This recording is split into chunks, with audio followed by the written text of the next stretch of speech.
மக்களே, தமிழ்நாடு அரசு போக்குவரத்து கழகத்தின் சார்பாக விடப்பட்டுள்ள எலெக்ஷன் எக்ஸ்பிரஸ் 2026 இவ்வளோ நாளும் வீராப்பா பேசினா மாணிக்கம் தாக்கூர் எம்பி பதவியை ராஜினாமாலாம் பண்ணிக்கிட்டு நாங்கள் காங்கிரஸ் எங்களுக்கு திமுகவோட கூட்டணி வேணும்னா ஆட்சியில் பங்கு வேணும்னு ஒத்த காலில் நின்னார். செல்வ பெருந்தகை சேர்ந்தார். இப்போ செல்வ பெருந்தகை நைஸாக மாணிக்கம் தாக்கூர் போகிற ரூட்டு சரியில்லைன்னு விலகி திமுகவோட தான் கூட்டணின்னு சொல்லிட்டாரு. மாணிக்கம் தாக்கூர் திமுக கூட கூட்டணி இல்லைன்ட்டாரு. இன்னைக்கு காலையில் பிரேமலதா விஜயகாந்த் அவர்கள் கூட்டணிக்கு வந்துட்டாப்புல திமுகவோட. மாணிக்கம் தாக்கூர் வயிற்றுல புளிய கரைச்சிட்டு கலங்கிட்டாப்புல. ஸ்டாலின் அவர்களோட காலில் கூட இப்போ தயாராக இருக்காப்புல. திரும்ப செய்தியாளர்கள் கேட்ட கேள்விக்கு சொல்லியிருக்காப்புல, காங்கிரஸ் ஒருபோதும் திமுகவோட வெளியே வராது, திமுக கூட தான் இருக்கும்.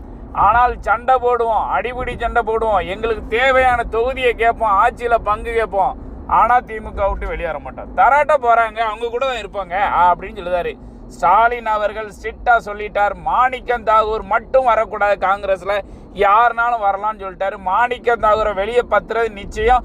காங்கிரஸ் விட்டு மாணிக்கம் தாக்கூர் வெளியே போயே தீரணும், ஒரு வழியே கிடையாது.